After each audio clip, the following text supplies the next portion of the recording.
নিয়মিত তাদের কাজ চালিয়ে যাচ্ছে এবং আমরা আমাদের কাজ এখন থেকে আরো গাঢ় করব, যাতে করে আপনার কন্ট্রোল করা আপনাদের দায়িত্ব।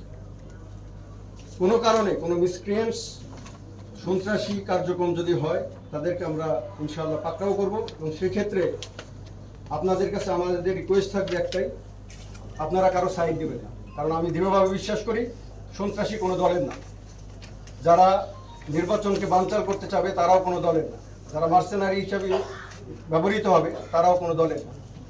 তো আমি আপনাদেরকে আশা করব যখন এই ধরনের আমরা অপারেশন বা অ্যারেস্ট কার্যক্রম করব, আপনারা এটাকে আমাদেরকে সহায়তা করবেন এবং আপনাদের যারা সাপোর্টার আছেন আপনাদের নিজস্ব দলীয়, তাদেরকে আপনারা সতর্ক করবেন যাতে তাদের সাথে কোনো ধরনের কোনো যোগসাজশ না থাকে।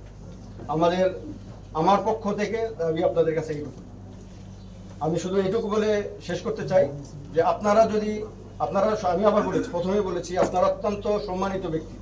আপনারা সমাজের বিভিন্ন স্তর থেকে এই পর্যায়ে উঠে এসেছেন। আপনাদের দলের সাপোর্টার, আপনাদের এলাকার লোকজন আপনাদেরকে অত্যন্ত সমীহ করে। তো আপনারা যেভাবে বলবেন, আপনারা যেভাবে ডাইরেক্ট করবেন তারা সেভাবেই চলবে। তো আমি আপনাদেরকে রিকোয়েস্ট করব, আপনাদের কাদা ছোড়াছড়ি না করে আপনারা নিজস্ব দলীয় যেভাবে নিয়মকানুন বলে দিয়েছে আমাদের রাষ্ট্রীয়ভাবে, যেখানে উনি স্পেল আউট করেছেন, আপনারা সেই অনুযায়ী চলবেন। এই আশাবাদ ব্যক্ত করেই আমি শেষ করছি। আসসালামু আলাইকুম। ধন্যবাদ। আমাদের